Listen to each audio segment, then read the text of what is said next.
whatever reason, and not all men, but in my experience, men are a little hard to convince.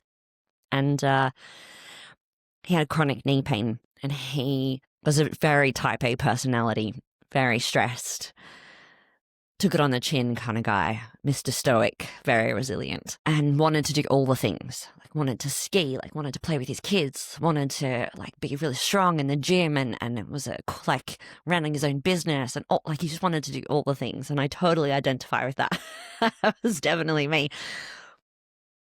And it took a few sessions, and he came to me with a lot of pain, and I asked him, "What's your week been like emotionally?" And he was like, "What?"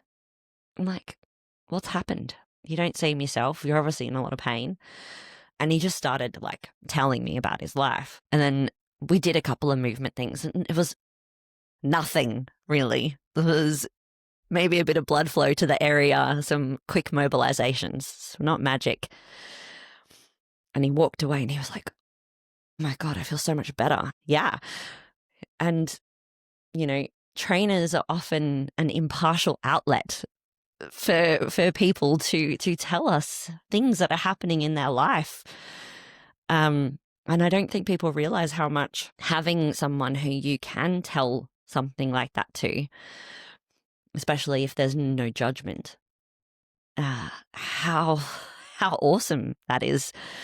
Why do you think people talk to their hairdressers? Because there's no judgment. They're chopping their hair and they're telling their life story. It's the same concept. And after that session, I continued to link his pain to his stress, because we just established that link. And by the end of working with him, he was asking the questions. He was like, "Oh, okay, so like I noticed this week that as soon as this happened at work, I started getting symptoms, blah, blah, blah, blah, blah." He's like, what do you think I should do?" And I was like, "Well, let's talk about how we can mentally deal with those things, or emotionally deal with those. What are some strategies outside of what you can do in the gym? Because we're doing all the right things." We had an MRI. Guess what? There wasn't any damage.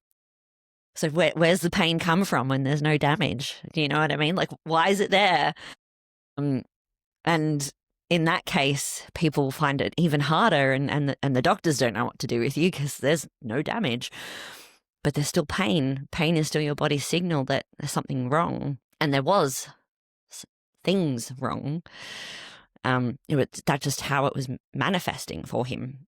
And he was able to go skiing with his family and get back into running and a whole bunch of other activities. And it was a really interesting transformation, because he was really not, I don't think he was mentally ready to hear what I had to say, but to his credit, he took it on board and then opened himself up to it. And I don't necessarily know how to create openness in someone. All I know is that I will try to meet you wherever you're at with that, and want that knowledge of, oh, is this emotional, mental, physical, all of it. I think people who I work with now, considering my bio and all of that, anticipate that connection a little bit more, and women are definitely a lot more open to that more often than not, I think, in my experience. Sometimes they're not. Sometimes they're really against it and they don't want to talk about it at all. I've also had those that they're often more stubborn. But the link is undeniable. It's undeniable. And it's incredible, even just acknowledging that, how much of a change that you can make. Thanks for watching this video, and don't forget to like and subscribe to the channel.